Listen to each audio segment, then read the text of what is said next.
안녕하세요. 이종태 행복TV입니다. 오늘은 집착버리기 1타 큰스님지음 2017년도 출간된 책입니다. 다시 듣는 1타 스님의 법문, 집착을 버리면 행복이 보인다. 해인사주지, 은인사주지 역임하셨고 1999년에 71세 나이로 타계하셨습니다. 경남 통영의 의존 부부 이야기가 있습니다. 통영 바닷가의 마을에 의존 부부가 살았는데 그만 남편이 풍랑에 빠져 죽었답니다. 아내는 지압이 뒤를 따라 바다에 몸을 던졌고 며칠 뒤 시체가 떠밀려 왔는데 두 부부가 꼭 껴안은 채 한 몸이 되어 있었답니다. 자기를 버리면 충신, 효자, 연려가 될 수 있다. 마을 사람들은 이 불가사의 일을 감격해서 성대히 장사를 치러주었답니다. 얼마 후에 무덤 주위에 나오에 벌레들이 잎을 갉아먹으면서 연려조시라는 글을 새겨 놓았던데 이에 나라에서 연려각을 짓고 비석을 세워주었다는 전설이 있습니다. 내려놓아라. 모든 걸 포기하고 놓아 버릴 줄 알면 승리자가 될 수 있다. 탁 놓아버리면 저쪽에서 잡아당기던 자가 뒤로 넘어지면서 내가 이기죠. 아름다운 계산법. 한 수행자가 한 끼 굶거나 알뜰히 돈을 모아서 논 10마지기를 구입했답니다. 이 수행자는 다시 이 논을 몽땅 팔아가지고 그 돈으로 야산을 사서 논을 개간했습니다. 그러나 인부를 사서 개간하느라고 그 돈으로 5마지기밖에 만들지 못한다. 수행자는 웃으면서 올해는 5마지기 벌어 참 기쁜 한 해였다고 했습니다. 그러자 동료가 묻습니다. 번 게 아니고 5마지기 손해본 건 아니냐고 묻니까 수행자가 처음 논 10마지기는 새 주인이 농사를 잘 짓고 있으니까 좋은 일이고 야산에는 전에 없는 논 5마지기 논을 새로 얻었으니까 전체를 보면은 논 5마지기 번 게 아니고 무엇이냐 이렇게 이야기했대요. 이것이 복을 짓는 것이다. 만족할 줄 아는 게 제일 큰 부자요. 몸에 병이 없는 것이 제일 큰 복이요. 마음 편한 것이 제일 가는 이익이라고 스님께서 말씀하십니다. 향기도도 인도의 한 의사가요. 그 눈병에는 연꽃 향기를 맡으면 눈병이 나을 것이요 이렇게 이야기했습니다. 수행자는 연못으로 가서 연꽃 향기를 쐬는데 주인이 나타나고 호통을 칩니다. 그러자 수행자가 저기 연뿌리를 뽑아가는 도둑놈에게 너무 말 안 하면서 향기 좀 맡았다고 왜 호통치십니까? 이렇게 물었어요. 마음이 검은 사람에게 꾸짖은들 소용이 없다. 주인이 이렇게 말했습니다. 저 사람은 때가 잔뜩 묻은 검은 천과 같아서 먹물을 묻어도 편하지 않으나 니는 흰 천과 같아서 아주 작은 점이 묻어도 표가 나는 법이란다. 너는 마음이 청정하니 티끌만한 허물도 태산같이 드러난단다. 이렇게 이야기했습니다. 이 세상에서 가장 괴롭고 두려운 것은요. 까마귀가 이야기했습니다. 배고프고 목마른 것이에요. 비둘기 음욕입니다. 짝을 찾아 놓느라 눈에 보이는 것이 없습니다. 뱀이 이야기합니다. 성내는 것이에요. 남을 죽이기도 하고 스스로 죽을 수도 있습니다. 사슴이 이야기합니다. 공포심이에요. 잠시도 편치 않습니다. 모든 괴로움의 근본은 몸뚱이에요. 육체의 노예가 아니라 주인이 돼야 된다. 문전박대. 큰 부잣집 잔치에 허름하게 옷차림한 한 선비가 문전박대를 당했습니다. 그래서 그 선비는요. 의관을 갖추고 다시 찾으니 문지기가 굽신걸 안으로 안내합니다. 이 선비는 잔치 음식을 받고도 술잔을 정중히 들어 옷에다 푹 따르는 게 아닙니까? 주변 사람들이 깜짝 놀라 연유를 물으니까 여기 앉게 된 것은 오로지 이 옷 덕분입니다. 이렇게 웃었답니다. 수행자의 몸치장 어느 비구승이 너무나 아름다워 많은 남자들이 사모하고 유혹을 했습니다. 마침내 그 비구승은 수행을 전념할 수가 없는 처지에 이릅니다. 얼굴이 문남성을 현혹시키고 수행에도 크나큰 방해됨을 깨달았습니다. 그래서 이 비구승은 인두로 자기 얼굴을 흉측한 흉터로 남기자 유혹의 손길은 싹 사라졌습니다. 수행자가 얼굴을 예쁘게 단장하는 것은 음란을 가르치는 것과 같다. 불교에 나오는 이야기입니다. 계율을 위한 계율은 참된 계율이 아닐 수도 있다.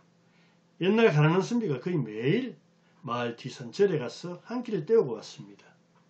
식사 한 끼가 어려울 때라 언제나 감사한 마음을 품고 있었습니다. 그런데 어느 날 집에 그 절에 스님이 왔습니다. 감사한 마음에 대접하려고 해서는 밀 한 조각밖에 없었답니다. 그래서 아내가 밀국수를 만들기 위해서 새우젓도 넣고 파, 마늘을 넣어서 정성껏 상을 차려 올렸습니다. 하지만 스님은 파와 마늘을 먹을 수 없고 새우젓도 비릿하고 싫어하면서 안 먹고 가버렸습니다. 그래서 선비는 신심이 뚝 떨어져서 다시는 그 절에 가지 않았답니다.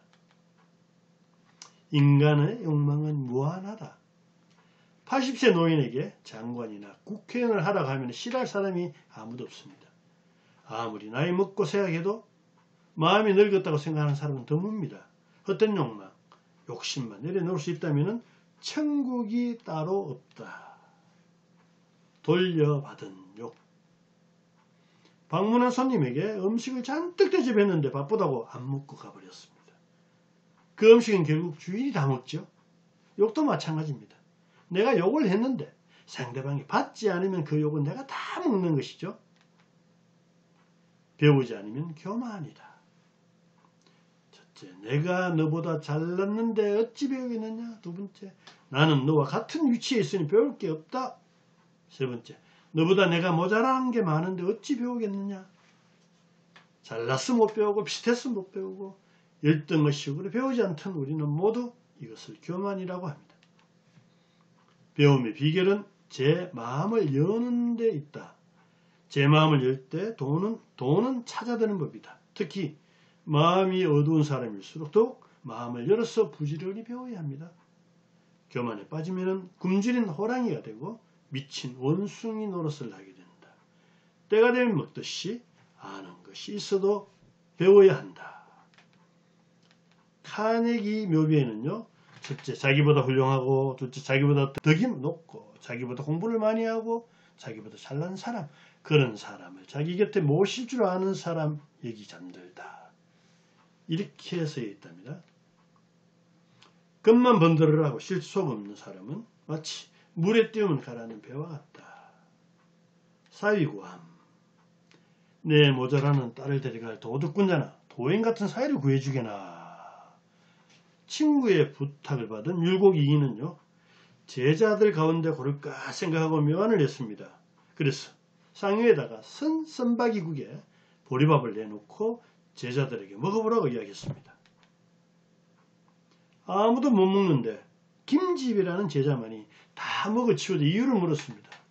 그러니까 저도 쓰긴 쓰지만은 스승님께서 특별히 주신 음식을 억지로 먹었습니다. 그래서 율곡은 그 팔푼이 색시와 김집의 혼인을 성사시켰대요. 그래서 제사상 대출을 달라고 그 부인이 막 억지를 부립니다. 김집이 얼른 대출을 하나 주니까 어른들이 제사상 대출을 꺼냈다고 법도 어긋난다며 나무랐습니다. 김집이 이야기합니다.